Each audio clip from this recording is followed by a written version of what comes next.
Bonjour, je suis présentement accompagné de Michel Terrien. Bonjour Michel. Hey, salut. Ça va bien? Ça va bien toi? Oui. Michel, premièrement, je voulais te souhaiter la bienvenue dans l'équipe d'aventure. Merci. On sait que dans les prochains mois, prochaines années, tu vas écrire un article à raison d'un magazine par... un article par magazine, puis tu vas avoir des capsules sur le web presque à toutes les semaines au cours de l'année. On est sûr que nos lecteurs d'aventure et notre auditoire sur le site web vont bénéficier de ta grande expérience. On te souhaite la bienvenue chez Aventure. Puis cette semaine, Michel, tu commences ça avec la chasse à l'orignal, une passion qui est ancrée au Québec parmi les chasseurs. Comment se déplacer à la chasse à l'orignal pour être efficace et pour avoir des bons résultats? Écoute, c'est une question qui est très à propos et qui m'est souvent demandée d'ailleurs dans des formations, des cours de chasse ou des conférences, dans des événements. Parce que traquer l'orignal en forêt, se déplacer vers un orignal, en partant, c'est pas une randonnée pédestre. Ouais. C'est pas quelque chose qu'on fait de façon gratuite et aléatoire. Il faut avoir tous les sens en alerte.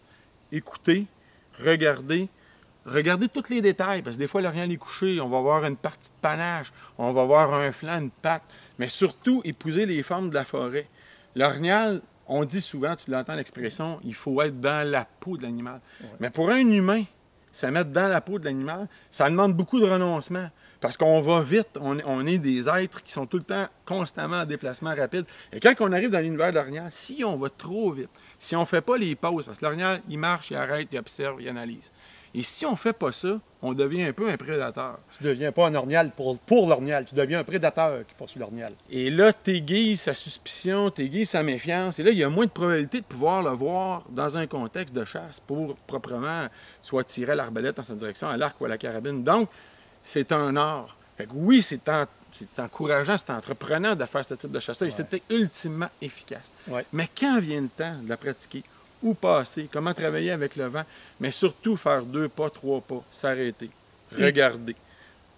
Écouter énormément, ouais. Énormément, parce que c'est là qu'on va déceler où est le gibier et couvrir ses sons. Si on marche, on fait casser une branche, contrairement au chevreuil, le chevreuil va s'apeurer. Il va partir parce qu'il travaille avec la vitesse. L'orignal, il est gros, il est capable de confronter un prédateur. Alors, si on casse une branche, il va aux aguets, puis il va nous entendre, parce que les oreilles sont beaucoup plus performantes que les nôtres. Ouais. Mais là, on le sécurise. Un corps de prise de contact, je fais juste le sécuriser. Dire, regarde, je suis un congénère, je m'en vais vers toi.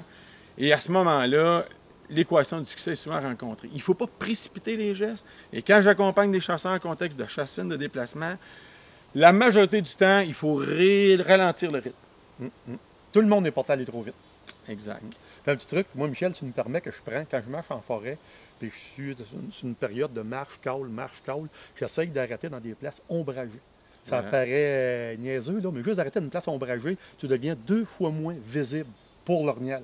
Quand tu arrêtes au gros soleil, là, il te voit comme un miroir. Il faut excellent ajout, excellent point, parce qu'il faut toujours marier notre silhouette.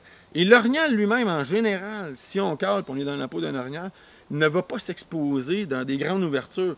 Il va avoir cachette, il veut de l'ombre à cause du soleil, il veut un paquet de variables qu'il retrouve dans ces bosquets-là.